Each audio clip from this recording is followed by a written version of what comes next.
Realistic Orangutan Acrylic Painting Tutorial by Hot Pink Zebra Paper.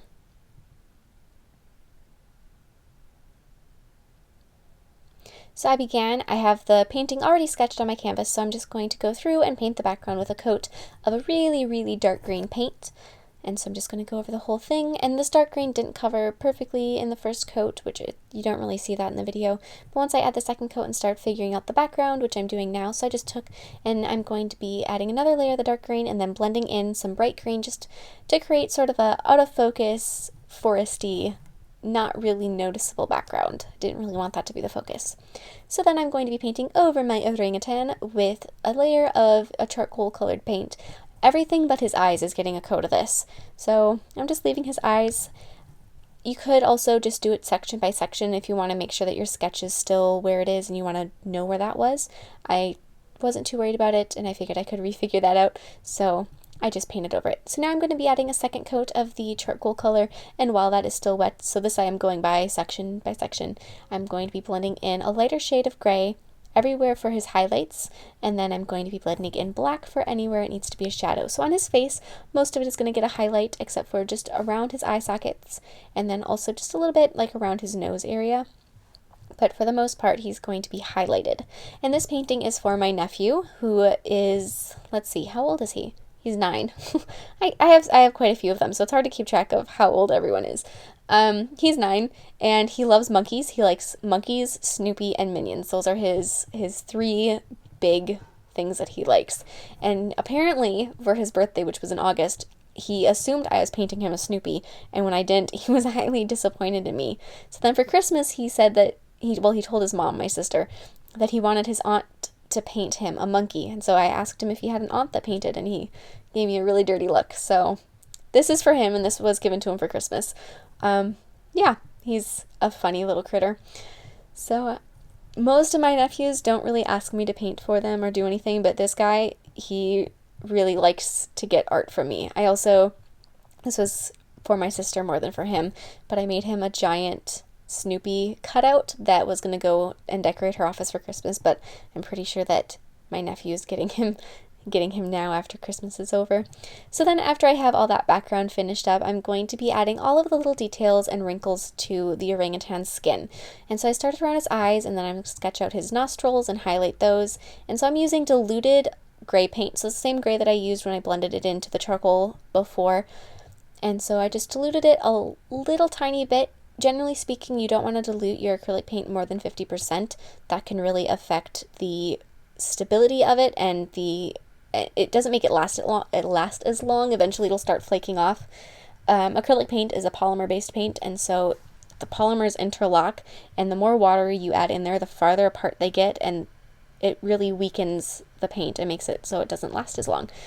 And this is especially important for the first background layer, but it's also good to keep that in mind for the upper layers as well. So like I said, don't dilute your paint more than 50%, but diluting it 50% generally is okay. So that's what I did for this.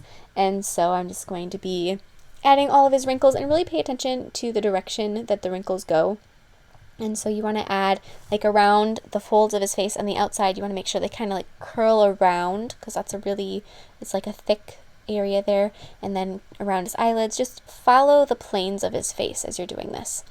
And for the areas like on the sides of his cheeks a little bit, and then on his forehead, just take and dab some of that paint on. And then I'm also going to be adding some shadows to his wrinkles with some diluted black paint. Same thing, just dilute it a little bit, just to make it so it blends on a little bit easier and it's a little thinner lines, more controllable. So I'm going to be adding those everywhere where it's a little bit darker. And just here and there, just to really deepen some of them. Some of them need a little more deepening. And then you can also see that I'm using my fingers quite a bit to paint. I usually apply the paint to the canvas with my brush, and then I like to tap it off and blend it out with my fingers. I feel that my fingers blend better than any brush I own, and so why not use them?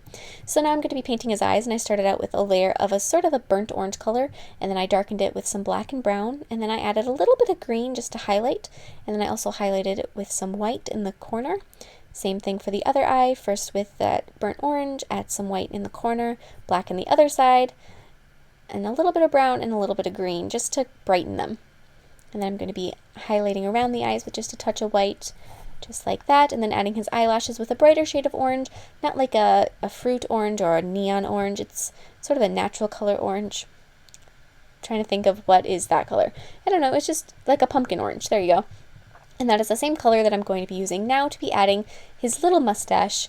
And so orangutans have fur like on the sides of their lips, like on the sides of their muzzle, I guess, that kind of comes down and around their chin, and that fur is pretty, I don't know whether to call it fur or hair. I'm gonna change to hair. That hair is quite bright of a color, and then as it gets down their back and over their head, it's gonna darken. So for the most part on this section on his face, I use that brighter shade of pumpkin orange, and then when I'm doing that shoulder over there, I'm going to start blending in more of a burgundy color a little bit. I'm adding right there just to make it a little more of a red tone. And I did add a little bit of that burgundy color just here and there just to break up the color. You don't want your color to become monotonous and all the same and level and flat. You want it to still have some life. And so just bring in some other colors here and there. Brown is a good color to incorporate. A mustard yellow you could use. Some of this burgundy. Just, keep it, switch it up, use different colors, all within that orange family, but just to give the hair a little more life. So now I'm going to be adding, with just the burgundy color to start with, I added all of the hair on the back of his head, and it kind of goes down just the back of him a little bit. And the hair right on the top of his head sticks up pretty much straight, so I think that's funny. I love orangutans, just like my nephew. He likes all monkeys. For his birthday, I gave him a King Louis stuffed animal from the Jungle Book, and I thought he was so excited. But he didn't want to show that he was excited. He loved it, but he didn't want anybody to know. Funny little man. So I'm just going to continue adding all those little details, all those little hairs. You can also bring in some black into his hair if you need it darkened anywhere, as I'm doing now, and just blending that out a little bit. Just like so. And you can also highlight it with some white. And just keep adding details until you're satisfied with it, and once you are, then you're all done. So I hope you like this, and don't forget to check out my Facebook and Instagram accounts to see more of my art. I post quite a bit more on there, and I will see you in my next video. Bye!